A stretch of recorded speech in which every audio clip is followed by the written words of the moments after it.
আসসালামু আলাইকুম। আরেকটি আরেকটি ইঞ্জিনিয়ার পক্ষ থেকে আমি ইঞ্জিনিয়ার রবিউল আওয়াল বলছি। আসসালামু আলাইকুম, সবাই কেমন আছেন? আলহামদুলিল্লাহ আমি ভালো আছি। আজকে আমি একটা প্রজেক্ট দিতে যাচ্ছি। ওইটা হচ্ছে কুমিল্লা জেলার ব্রহ্মপাড়া থানার শশীদল ইউনিয়নের উত্তর তেতাবুমুখী। এখানে যে প্রজেক্টটা আসছি এটা হচ্ছে একটা ডুপ্লেক্স প্রজেক্ট। ওই প্রজেক্টের কাজ বর্তমানে চলতেছে গাঁথুনি। এখন আমরা একতলা করি, পাঁচতলা করি, দশতলা করি। ওইখানে কিন্তু আমাদের গাঁথুনিটা অনেক ইম্পর্টেন্ট। তো এই গাঁথুনিতে আমরা কি কি জিনিস জানবো বা শিখবো এগুলো নিয়ে আজকে আমি বিস্তারিত আলোচনা করবো। গাঁথুনি যখন আমরা শুরু করব তখন আমাকে ফার্স্ট অফ অল দেখতে হবে একটা ভালো ইট, কোয়ালিটি সম্পূর্ণ ইট, এবং ইটের সাইজ গুলা দেখতে হবে। যে আমাদের সামনে ইট আছে, আমরা দেখি এখানে, আমরা জানি একটা ইটের প্রস্থ হচ্ছে 9.5 ইঞ্চি। এখানে দেখেন 9 ইঞ্চি আছে। এই ইটটা দেখেন 9 ইঞ্চি আছে, 4.5 ইঞ্চি আছে, হাইট হচ্ছে 3.5 ইঞ্চি, প্রায় এটা 3 ইঞ্চি আছে।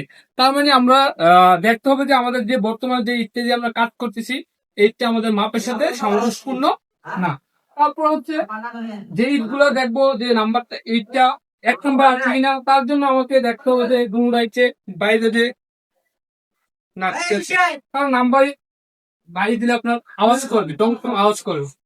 আর যখন আমরা গাঁথুনি কাজ করব, ওই ইটগুলো আমরা পানিতে ভিজিয়ে রাখবো মিনিমাম 6 ঘন্টা। 6 ঘন্টা পানিতে ভিজানোর পরে ওই ইটটা আমরা আবার তুলে 2 ঘন্টা রাখবো, কারণ আমাদের যে ময়েশ্চার আছে, ড্রাই ময়েশ্চার, ওইটা হওয়ার জন্য।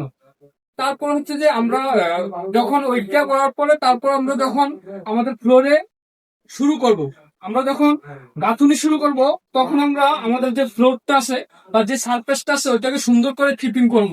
ট্রিপিং করার পরে তারপর হচ্ছে আমরা একে সুন্দর করে ওয়াশ করব। ওয়াশ করার পরে এরপর হচ্ছে আমরা গ্রাউডিং দেবো। গ্রাউডিং দিয়ে এরপর আমরা পাতলা করে একটা গ্রাউডিং দেবো। দেওয়ার পরে আমরা আমাদের যতটুকু মশলা দেওয়া দিয়ে এরপর আমরা আমাদের কাজটা শুরু করব।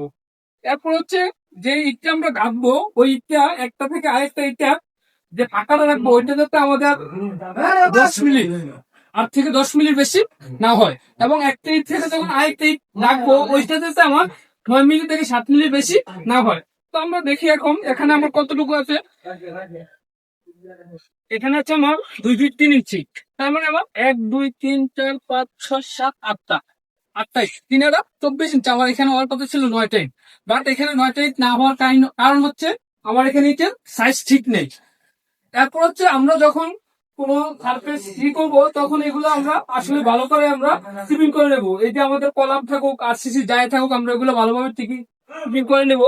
যদি এখানে চিপিং করা আছে বোঝা যাচ্ছে না, তারপর আমরা ভালোভাবে চিপিং করে নেবো এবং এই জিনিসগুলো দেখবো আর কি বিষয়টা। আর দ্বিতীয় আরেকটা কথা হচ্ছে, আমরা যখন বক্স জ্বালানা করবো, বক্স জ্বালানোর ক্ষেত্রে আমরা অবশ্যই অনেকে এই কাজটা করি না যে নিচে ডালাই। আপনি অবশ্যই নিচে ডালাই দিবেন, যেটার জন্য ঢালাইটা দিলে আপনার জ্বালানার যে জিনিসটা ওটা সুন্দর হবে এবং ফুটবে। এবার আমি আজকে আমার বক্তব্য শেষ করছি। আসসালামু আলাইকুম।